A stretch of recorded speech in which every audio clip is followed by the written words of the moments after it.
Hi, we've been speaking about devotion, and remember I said come to Jesus, and then I said we abide in Jesus. But one of the other things Jesus said in Matthew 11:28 was, get away with me.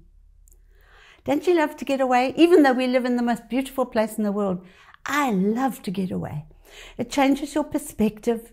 It causes you to rest. It gives you a fresh start. But how many of us can really do that very often? And yet, Jesus says, get away with me. I love the story of Susanna Wesley.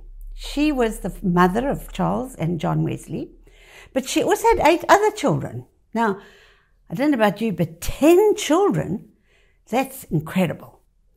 And one of the things she would do is she'd sit in her favorite chair at the kitchen table and she would pull her apron over her head. I was thinking about that. It must have been a long apron. But anyway, she would pull her apron over the head and she would get alone with Jesus. She'd get away with him. And the kids knew when Mum had her apron over her head, she was with Jesus. And you know, that lady's prayers, 2 of her sons, John and Charles, both changed the whole face of Christianity. And it's amazing to think. So it's so important to get away with Jesus. And he actually tells us how to do it. This is what he says in Matthew 6:6. When you pray, go into your most private room, close the door, pray to your Father who is in secret, and your Father who is in secret will reward you in the open.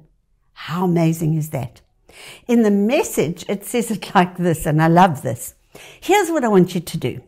Find a quiet, secluded place so you won't be tempted to role play before God. Just be there as simply and honestly as you can. The focus will shift from you to God and you'll begin to experience his grace. Remember what Jesus said. He said, I'm humble and gentle in heart. We can get away with him because he's not trying to punish us. A long time ago, a very long time ago, you see the color of my hair, when I still had young children, I would wake up early in the morning before the kids had got up, before my husband had got up, and I would go into my room and close the door and pray. And one particular morning, I was really angry.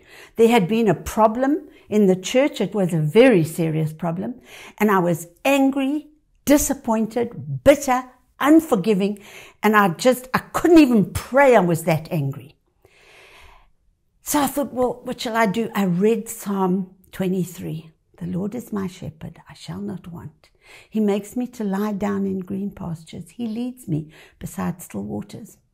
So I'm sitting there having read these words, and suddenly I could see myself sitting in a grassy place with still water, and I began to sense that Jesus was coming towards me. I was scared because I thought he's going to give me the word now.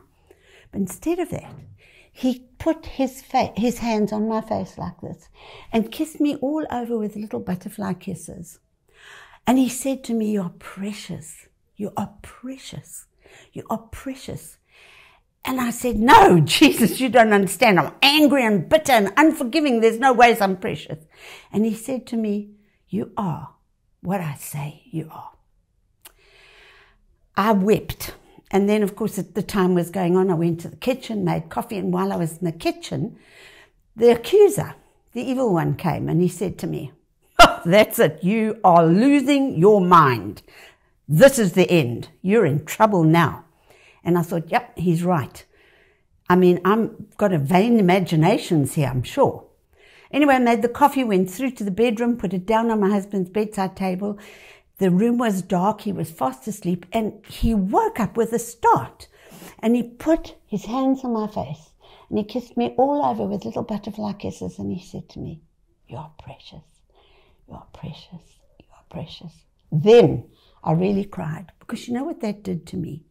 That must have been the Holy Spirit working in him.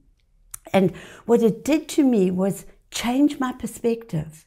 It made me realize that God's not wanting to punish me. He's wanting to bless me. And it was like a huge paradigm shift in my whole Christian walk. I began to walk knowing that I'm loved, knowing that I'm precious, knowing that I'm not special, but just precious, you know, and I can say without a shadow of a doubt that that is each of us. Each of us are precious and valuable to God. You're highly favored and deeply loved.